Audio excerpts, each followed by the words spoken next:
ಅಗಸೆ ಬೀಜ ಸೇವಿಸೋದ್ರಿಂದ ಖಂಡಿತವಾಗಿಯೂ ಕೊಲೆಸ್ಟ್ರಾಲ್ ಕಮ್ಮಿ ಆಗುತ್ತೆ. ಅದು ಕೆಲವೊಮ್ಮೆ ನಮಗೆ ವಿಷಕಾರಿಯಾಗಿ ಪರಿಣಮಿಸಬಹುದು. ಅಗಸೆ ಬೀಜ ತಿಂದ ನಂತರ ತುರಿಕೆ ಆಗೋದು. ಹಾಯ್ ಹಲೋ ನಮಸ್ಕಾರ, ನಾನು ನಿಮ್ಮ ಪ್ರೀತಿಯ ಡಾಕ್ಟರ್ RJ ಹರೀಶ. ನಿಮ್ಮೆಲ್ಲರಿಗೂ RJH ಹೆಲ್ತ್ ಕೇರ್ ಚಾನಲ್ಗೆ ಸ್ವಾಗತ ಸುಸ್ವಾಗತ. ಗೆಳೆಯರೆ, ಕರ್ನಾಟಕದಲ್ಲಿ ಮುಖ್ಯವಾಗಿ ಉತ್ತರ ಕರ್ನಾಟಕದಲ್ಲಿ ಅಗಸೆ ಬೀಜದ ಚಟ್ನಿ ಮತ್ತು ಅಗಸೆ ಬೀಜದ ಪುಡಿನ ಮಾಡಿಕೊಂಡು ಅನ್ನದ ಜೊತೆ ರೊಟ್ಟಿ ಅಥವಾ ಚಪಾತಿ ಜೊತೆ ತಿಂತಾರೆ. ಹಾಗೆಯೇ ನಾನು ನೈಸರ್ಗಿಕವಾಗಿ ಕೊಲೆಸ್ಟ್ರಾಲ್ನನ್ನು ಹೇಗೆ ಕಮ್ಮಿ ಮಾಡಬೇಕು ಅಂತ ಒಂದು ವಿಡಿಯೋ ಮಾಡಿದ್ದೆ. ಅದನ್ನು ವೀಕ್ಷಿಸಿದ ಒಬ್ಬರು, ಸರ್ ಅಗಸೆ ಬೀಜ ಪುಡಿ ಮಾಡಿಬಿಟ್ಟು ಮಜ್ಜಿಗೆನಲ್ಲಿ ಬೆರೆಸಿ ದಿನವೂ ಕುಡಿದ್ರೆ ಕೊಲೆಸ್ಟ್ರಾಲ್ನ ಕಮ್ಮಿ ಮಾಡ್ಬೋದಲ್ವಾ ಅನ್ನೋ ಒಂದು ಅತಿ ಮುಖ್ಯವಾದ ಪ್ರಶ್ನೆನ ಹಾಕಿದ್ರು. ಈ ವಿಷಯದ ಬಗ್ಗೆ ನಾನು ವಿಶ್ಲೇಷಿಸಿದಾಗ ಬಹಳ ಉಪಯುಕ್ತವಾದ ಮಾಹಿತಿ ಸಿಕ್ತು ಸ್ನೇಹಿತರೆ. ಅಂದರೆ ಇದು ಆ್ಯಕ್ಚುಲಿಯಾಗಿ ಕೊಲೆಸ್ಟ್ರಾಲ್ನ ಕಮ್ಮಿ ಮಾಡುತ್ತಾ, ಕಮ್ಮಿ ಮಾಡಿದ್ರೆ ಯಾವ ರೀತಿ ಅದು ಕಮ್ಮಿ ಮಾಡುತ್ತೆ, ಇದನ್ನು ಯಾವ ರೀತಿ ನಾವು ಸೇವಿಸಬೇಕು, ಎಷ್ಟು ಸೇವಿಸಬೇಕು, ಅಗಸೆ ಬೀಜ ಒಂದೇ ತಿಂದರೆ ಸಾಕಾ ಕೊಲೆಸ್ಟ್ರಾಲ್ ಪೂರ್ತಿಯಾಗಿ ಕಮ್ಮಿ ಆಗಿಬಿಡುತ್ತಾ, ಅಥವಾ ಅಗಸೆ ಬೀಜ ಅತಿಯಾಗಿ ನಾವು ಸೇವಿಸಿದ್ರೆ ಅದರಿಂದ ಆಗ್ತಕ್ಕಂಥ ದುಷ್ಪರಿಣಾಮಗಳೇನು, ಹೀಗೆ ಇನ್ನೂ ಹಲವಾರು ಉಪಯುಕ್ತ ಮಾಹಿತಿಗಳು ಈ ಒಂದು ವಿಶ್ಲೇಷಣೆಯಲ್ಲಿ ಸಿಕ್ತು ನನಗೆ. ಈ ಎಲ್ಲ ವಿಷಯಗಳನ್ನ ನಿಮ್ಮ ಮುಂದೆ ಇಡೋದಕ್ಕೆ ಈ ವಿಡಿಯೋ ಮಾಡ್ತಾ ಇದ್ದೀನಿ ಗೆಳೆಯರೆ. ಇನ್ನು ಮುಂದೆ ಹೋಗೋದಕ್ಕೆ ಮುಂಚೆ ಇನ್ನೂ ಯಾರು ಈ ಚಾನಲ್ಗೆ ಸಬ್ಸ್ಕ್ರೈಬ್ ಆಗಿಲ್ವೋ ಈ ಕೂಡಲೇ ಸಬ್ಸ್ಕ್ರೈಬ್ ಆಗಿ. ನಾನು ಹೊಸ ವಿಡಿಯೋ ಹಾಕಿದ ತಕ್ಷಣ ನಿಮಗೆ ನೋಟಿಫಿಕೇಷನ್ ಸಿಗೋದಕ್ಕೋಸ್ಕರ ಕೆಳಗಡೆ ಇರ್ತಕ್ಕಂಥ ಒಂದು ಬೆಲ್ ಐಕಾನನ್ನು ಒತ್ತಿ. ಅಗಸೆ ಬೀಜ ಸೇವಿಸೋದ್ರಿಂದ ಖಂಡಿತವಾಗಿಯೂ ಕೊಲೆಸ್ಟ್ರಾಲ್ ಕಮ್ಮಿ ಆಗುತ್ತೆ. ಒಂದು ಅಧ್ಯಯನದ ಪ್ರಕಾರ ಕೊಲೆಸ್ಟ್ರಾಲ್ ಹೆಚ್ಚಿರುವವರು 1 ಟೇಬಲ್ ಸ್ಪೂನ್ನಷ್ಟು ಅಗಸೆ ಬೀಜವನ್ನು ನಿಯಮಿತವಾಗಿ ಸೇವಿಸ್ತಾ ಹೋದರೆ ಕೊಲೆಸ್ಟ್ರಾಲ್ ಕಮ್ಮಿ ಆಗಬಹುದು ಅಂತ ಹೇಳಿದೆ. ಅಗಸೆ ಬೀಜದಲ್ಲಿ ಸಾಲ್ಯುಬಲ್ ಫೈಬರ್ಸ್ ಹೆಚ್ಚಾಗಿರುತ್ತೆ. ಅಗಸೆ ಬೀಜವನ್ನು ಸೇವಿಸಿದಾಗ ಈ ಸಾಲ್ಯುಬಲ್ ಫೈಬರ್ಸ್ ಆಹಾರದಲ್ಲಿ ಇರ್ತಕ್ಕಂತಹ ಕೆಟ್ಟ ಕೊಲೆಸ್ಟ್ರಾಲ್ ಜೊತೆ ಸೇರಿ ಕೆಟ್ಟ ಕೊಲೆಸ್ಟ್ರಾಲನ್ನು ಕರಳಿನಿಂದ ರಕ್ತದೊಳಗೆ ಸೇರದಂತೆ ತಡೆಗಟ್ಟುತ್ತೆ. ಹಾಗೂ ಆ ಕೊಲೆಸ್ಟ್ರಾಲನ್ನು ಮಲದೊಂದಿಗೆ ಅಂದರೆ ಈ ಮೋಷನ್ನೊಂದಿಗೆ ಹೊರಬರುವಂತೆ ಮಾಡುತ್ತದೆ. ಹೀಗೆ ಅಗಸೆ ಬೀಜ ನಮ್ಮ ರಕ್ತದಲ್ಲಿ ಇರ್ತಕ್ಕಂತಹ ಹೆಚ್ಚಾದ ಕೊಲೆಸ್ಟ್ರಾಲನ್ನು ಹೆಚ್ಚಾಗದಂತೆ ನೋಡ್ಕೊಳ್ತಾ ಹೋಗುತ್ತೆ. ಅಂದರೆ ರಕ್ತದಲ್ಲಿ ಸೇರದಂತೆ ನೋಡ್ಕೊಳ್ಳುತ್ತೆ ನಾವು ತಿಂದಿರ್ತಕ್ಕಂಥ ಆಹಾರದಲ್ಲಿ. ಹಾಗೂ ಇದರಲ್ಲಿ ಒಮೆಗಾ 3 ಫ್ಯಾಟಿ ಆ್ಯಸಿಡ್ ಹೇರಳವಾಗಿರುವುದರಿಂದ ಇದು ಹೃದಯದ ಆರೋಗ್ಯಕ್ಕೆ ಕೂಡ ಒಳ್ಳೆಯದು. ಸ್ನೇಹಿತರೆ, ಈಗ ಕೊಲೆಸ್ಟ್ರಾಲ್ ಕಮ್ಮಿ ಆಗುತ್ತೋ ಇಲ್ವೋ ಅಂತ ನೋಡಿದ್ವಿ, ಮತ್ತು ಹೇಗೆ ಅದು ಕಮ್ಮಿ ಮಾಡುತ್ತೆ ಅಂತ ನೋಡಿದ್ವಿ. ಯಾವ ರೀತಿ ಇದನ್ನು ಸೇವಿಸಬಹುದು ಅನ್ನೋದನ್ನು ಈಗ ತಿಳ್ಕೊಳ್ಳೋಣಂತೆ. ನಾನು ಮುಂಚೆನೇ ಹೇಳಿದಾಗೆ ಉತ್ತರ ಕರ್ನಾಟಕದಲ್ಲಿ ಇದನ್ನು ಚಟ್ನಿ ಮಾಡ್ತಾರೆ. ಇದನ್ನು ಪುಡಿ ಥರ ಮಾಡ್ಕೊಂಬಿಟ್ಟು ಅನ್ನ ಅಥವಾ ಚಪಾತಿ ಅಥವಾ ರೊಟ್ಟಿ ಜೊತೆ ಮಿಕ್ಸ್ ಮಾಡಿಕೊಂಡು ಇದು ಮಾಡ್ತಾರೆ. ಮತ್ತು ನನ್ನದೇ ಆದ ಒಬ್ಬರು ವೀಕ್ಷಕರು ತಿಳಿಸಿದ ಹಾಗೆ ಅಗಸೆ ಬೀಜನ ಪುಡಿ ಮಾಡಿಬಿಟ್ಟು ಮಜ್ಜಿಗೆ ಜೊತೆಗೆ ಸೇವಿಸಿದ್ರೆ ಅದರಲ್ಲಿ ಮಜ್ಜಿಗೆನಲ್ಲಿ ಪ್ರೋಬಯೋಟಿಕ್ಸ್ ಇರುತ್ತೆ. ಹಾಗಾಗ್ಬಿಟ್ಟು ಇನ್ನೂ ಉತ್ತಮವಾದ ಒಂದು ಪರಿಣಾಮ ನಮಗೆ ಸಿಗಬಹುದು. ಇದು ಯಾವ್ಯಾವ ಡಿಶಸ್ಸು ಅಗಸೆ ಬೀಜದಲ್ಲಿ ಮಾಡಬಹುದು. ಇನ್ನೂ ಅನೇಕ ಡಿಶಸ್ ಈಗ ಇಂಟರ್ನೆಟ್ಟಲ್ಲಿ ನಿಮಗೆ ಕಾಣಸಿಗುತ್ತೆ. ನೀವು ಅದನ್ನು ಎಕ್ಸ್ಪ್ಲೋರ್ ಮಾಡಿಬಿಟ್ಟು ನೀವು ಅದನ್ನು ಕೆಳಗಡೆ ಇರ್ತಕ್ಕಂಥ ಕಾಮೆಂಟ್ ಬಾಕ್ಸಲ್ಲಿ ಕೂಡ ನಿಮಗೆ ಇಷ್ಟ ಆದರೆ ತಿಳಿಸ್ಬೋದು ಸ್ನೇಹಿತರೆ.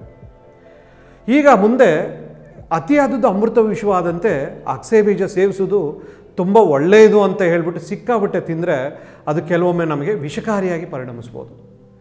ಮೊದಲನೇದಾಗಿ ಈ ಡೈಜೆಸ್ಟಿವ್ ಇಶ್ಯೂ ಶುರುವಾಗುತ್ತೆ. ಸಾಕಷ್ಟು ನೀರು ಸೇವಿಸದೆ ಹಾಗೆ ಅಗಸೆ ಬೀಜವನ್ನು ತಿನ್ನುವುದರಿಂದ ಮಲಬದ್ಧತೆ, ಕಾನ್ಸ್ಟಿಪೇಷನ್ನು, ಹೊಟ್ಟೆ ಉಬ್ಬುವಿಕೆ, ಗ್ಯಾಸ್ ತೊಂದರೆಗಳು ಉಂಟಾಗ್ಬೋದು. ಎರಡನೇದಾಗಿ ಡಿಕ್ರೀಸ್ಡ್ ನ್ಯೂಟ್ರಿಯೆಂಟ್ ಅಬ್ಸಾರ್ಪ್ಷನ್ ಅಂತ ಹೇಳ್ತೀವಿ. ಅಗಸೆ ಬೀಜಗಳಲ್ಲಿ ಫೈಟಿಕ್ ಆ್ಯಸಿಡ್ ಇರುತ್ತೆ. ಫೈಟಿಕ್ ಆ್ಯಸಿಡ್ ಸೇವಿಸಿದ ಆಹಾರದಲ್ಲಿ ಜಿಂಕ್ ಮತ್ತು ಐರನ್ ಅಂಶಗಳೊಂದಿಗೆ ಸೇರಿ ಅವುಗಳು ಆಹಾರದೊಂದಿಗೆ ಆ ಒಂದು ನ್ಯೂಟ್ರಿಷನ್ನು ಆಹಾರದಿಂದ ರಕ್ತದೊಳಗೆ ಹೀರ್ಕೊಳ್ಳೋದ ಹಾಗೆ ನೋಡಿಕೊಳ್ಳುತ್ತೆ. ಹೀಗೆ ಹೆಚ್ಚಾಗಿ ಅಗಸೆ ಬೀಜವನ್ನು ಸೇವಿಸುವವರಿಗೆ ಐರನ್ ಮತ್ತು ಜಿಂಕ್ ಕೊರತೆ ಉಂಟಾಗುವ ಸಾಧ್ಯತೆ ಇರುತ್ತದೆ ಸ್ನೇಹಿತರೆ. ಮೂರನೇದು ಹಾರ್ಮೋನಲ್ ಎಫೆಕ್ಟ್ಸ್. ಅಗಸೆ ಬೀಜಗಳು ಲಿಗ್ನಾನ್ಗಳನ್ನು ಹೊಂದಿರುತ್ತದೆ. ಇದು ಈಸ್ಟ್ರೋಜೆನಿಕ್ ಮತ್ತು ಆ್ಯಂಟಿ ಈಸ್ಟ್ರೋಜೆನಿಕ್ ಪರಿಣಾಮವನ್ನು ಹೊಂದಿರುತ್ತದೆ. ಮಧ್ಯಮ ಪ್ರಮಾಣದಲ್ಲಿ ಈ ಹಾರ್ಮೋನ್ ಸಮತೋಲನಕ್ಕೆ ಇದು ಪ್ರಯೋಜನಕಾರಿಯಾಗಿದ್ದರೂ ಕೂಡ ಅತಿಯಾದ ಸೇವನೆಯು ಉದ್ದೇಶಪೂರ್ವಕವಲ್ಲದ, ಅಂದರೆ ನಮಗೆ ಬೇಕಾಗಿಲ್ಲದೆ ಇರತಕ್ಕಂತಹ ಇಂಬ್ಯಾಲೆನ್ಸ್ಡ್ ಹಾರ್ಮೋನಲ್ ಎಫೆಕ್ಟನ್ನು ಉಂಟು ಮಾಡುತ್ತೆ ಸ್ನೇಹಿತರೆ. ಇದು ಕೂಡ ಸೆನ್ಸಿಟಿವ್ ವ್ಯಕ್ತಿಗಳಲ್ಲಿ ಈ ಥರದ ಒಂದು ಎಫೆಕ್ಟ್ ಅಥವಾ ಪರಿಣಾಮವನ್ನು ನಾವು ನೋಡ್ಬೋದು. ನಾಲ್ಕನೇದಾಗಿ ಅಲರ್ಜಿಕ್ ರಿಯಾಕ್ಷನ್ಸ್. ಕೆಲವು ವ್ಯಕ್ತಿಗಳಿಗೆ ಇದು ಅಲರ್ಜಿಕ್ ರಿಯಾಕ್ಷನ್ಸನ್ನು ಉಂಟು ಮಾಡುತ್ತೆ. ಇಂತಹ ವ್ಯಕ್ತಿಗಳಲ್ಲಿ ಅಗಸೆ ಬೀಜ ತಿಂದ ನಂತರ ತುರಿಕೆ ಆಗೋದು, ಅಥವಾ ನೆವೆ ಥರ ಆಗೋದು, ದದ್ದರಿಸೋದು, ಅಲ್ಲಲ್ಲಿ ದದ್ದರಿಸ್ಬಿಟ್ಟು ಗುಳ್ಳೆಗಳ ಥರ ಆಗೋದು. ಇನ್ನೂ ಹೆಚ್ಚಾದಾಗ ಈ ಉಸಿರಾಟದ ತೊಂದರೆ ಆಗುತ್ತೆ, ಉಸಿರಾಡಲಿಕ್ಕೆ ಆಗ್ತಕ್ಕಂತಹ ಲಕ್ಷಣಗಳು ಕೂಡ ಕಾಣಸಿಗಬಹುದು. ಹಾಗಾಗಿ ಅಗಸೆ ಬೀಜಕ್ಕೆ ಅಲರ್ಜಿ ಇರುವಂಥವರು ಇದನ್ನು ತಿನ್ನುವುದು ಒಳ್ಳೆಯದಲ್ಲ. ಇಂಟ್ರಾಕ್ಷನ್ ವಿತ್ ಮೆಡಿಸಿನ್ಸ್ ಅಂತ ನಾವೇನು ಹೇಳ್ತೀವಿ, ಕೆಲವೊಂದು ಔಷಧಿಗಳೊಂದಿಗೆ, ವಿಶೇಷವಾಗಿ ಈ ಬ್ಲಡ್ ಥಿನ್ನರ್ಸ್, ಈ ಎಕೋಸ್ಪಿರಿನ್ ಇರ್ಬೋದು, ಕ್ಲೋಪೆಡಿಗ್ರೆಲ್ ಇರ್ಬೋದು, ಇಂತಹ ಔಷಧಿಗಳೊಂದಿಗೆ ಅಗಸೆ ಬೀಜವು ಇಂಟ್ರಾಕ್ಟ್ ಆಗುತ್ತೆ.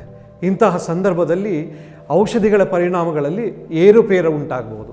ಆಗಿದ್ದಾಗ ನಿಮ್ಮ ಹತ್ತಿರ ಇರ್ತಕ್ಕಂಥ ವೈದ್ಯರೊಂದಿಗೆ ಸಮಾಲೋಚನೆ ಮಾಡಿ ಅಗಸೆ ಬೀಜವನ್ನು ಸೇವಿಸುವುದು ಉತ್ತಮ ಸ್ನೇಹಿತರೆ. ಈಗ ಇದುವರೆಗೂ ನಾವು ನಿಮ್ಮ ಆಹಾರದಲ್ಲಿ ಅಗಸೆ ಬೀಜವನ್ನು ಸೇರಿಸಿದಾಗ ಮಿತವಾಗಿ ಸೇವಿಸುವುದು ಮುಖ್ಯ ಅನ್ನೋದನ್ನು ನಾವು ತಿಳ್ಕೊಂಡ್ವಿ. ಸಾಮಾನ್ಯವಾಗಿ ಇದು ದಿನಕ್ಕೆ 1 ಚಮಚ ನೆಲದ ಅಗಸೆ ಬೀಜವನ್ನು ಹೆಚ್ಚು ವ್ಯಕ್ತಿಗಳಲ್ಲಿ ಇದು ಸುರಕ್ಷಿತ ಇನ್ ಜನರಲ್ ಆಗಿ ಎಂದು ನಾವು ಪರಿಗಣಿಸುತ್ತಿರ್ತೇವೆ. ಆದರೆ ಕೆಲವೊಬ್ಬರಿಗೆ ಒಂದೊಂದು ರೀತಿಯ ಒಂದೊಂದು ಎಫೆಕ್ಟು ನಿಮಗೆ ಕಾಣಸಿಗುತ್ತೆ. ನೀವು ನಿರ್ದಿಷ್ಟ ಆರೋಗ್ಯ ತೊಂದರೆ ಹೊಂದಿದ್ದರೆ ನಿಮ್ಮ ಆಹಾರದಲ್ಲಿ ಗಮನಾರ್ಹ ಬದಲಾವಣೆಗಳನ್ನು ಮಾಡುವ ಮೊದಲು ನಿಮ್ಮ ವೈದ್ಯರೊಂದಿಗೆ ಅಥವಾ ನೋಂದಾಯಿತ ಆರೋಗ್ಯ ತಜ್ಞರೊಂದಿಗೆ ಸಮಾಲೋಚಿಸುವುದು ಉತ್ತಮ. ಉತ್ತಮವಾದ ಜೀವನ ಶೈಲಿ, ಉತ್ತಮವಾದ ಆಹಾರ, ಇವು ಎರಡರಿಂದಲೂ ಕೂಡ ಕೊಲೆಸ್ಟ್ರಾಲ್ ಕಡಿಮೆ ಆಗದಿದ್ದರೆ ವೈದ್ಯರೊಂದಿಗೆ ಸಮಾಲೋಚಿಸುವುದು ಉತ್ತಮ ಸ್ನೇಹಿತರೆ. ಇಲ್ಲಿ ತನಕ ನಮ್ಮ ಆರೋಗ್ಯಕ್ಕೆ ಮಾರಕವಾದ ಕೊಲೆಸ್ಟ್ರಾಲನ್ನು ಅಗಸೆ ಬೀಜ ಸೇವಿಸುವುದರಿಂದ ಹೇಗೆ ಕಡಿಮೆ ಮಾಡಿಕೊಳ್ಳಬಹುದು ಹಾಗೂ ಅದನ್ನು ಅತಿಯಾಗಿ ಸೇವಿಸುವುದರಿಂದ ಆಗುವ ದುಷ್ಪರಿಣಾಮಗಳು ಯಾವುವು ಎಂಬುದನ್ನು ಈ ವಿಡಿಯೋದಲ್ಲಿ ನಾವು ನೋಡಿದ್ವಿ. ಈ ವಿಷಯದ ಬಗ್ಗೆ ನಿಮಗೆ ಯಾವುದೇ ಪ್ರಶ್ನೆ ಇರಲಿ ಅಥವಾ ನಿಮಗೆ ಈ ವಿಷಯದ ಬಗ್ಗೆ ಇನ್ನೂ ಹೆಚ್ಚಿನದನ್ನು ಹೇಳಬೇಕು ಅನಿಸಿದ್ರೆ ಕೆಳಗಿನ ಕಾಮೆಂಟ್ ಬಾಕ್ಸ್ನಲ್ಲಿ ತಿಳಿಸಿ. ಇನ್ನೂ ಯಾರು ಈ ಚಾನಲ್ಗೆ ಸಬ್ಸ್ಕ್ರೈಬ್ ಆಗಿಲ್ವೋ ಈ ಕೂಡಲೇ ಸಬ್ಸ್ಕ್ರೈಬ್ ಬಟನನ್ನು ಒತ್ತುಬಿಡಿ. ನಾನು ನಿರಂತರವಾಗಿ ನಿಮಗೆ ಆರೋಗ್ಯದ ಬಗ್ಗೆ ಟಿಪ್ಸ್ನ ಕೊಡ್ತಾ ಇರ್ತೀನಿ. ನಾನು ನಿಮ್ಮ ಪ್ರೀತಿಯ ಡಾಕ್ಟರ್ RJ ಹರೀಶ. ಧನ್ಯವಾದಗಳು. ನಮಸ್ಕಾರ.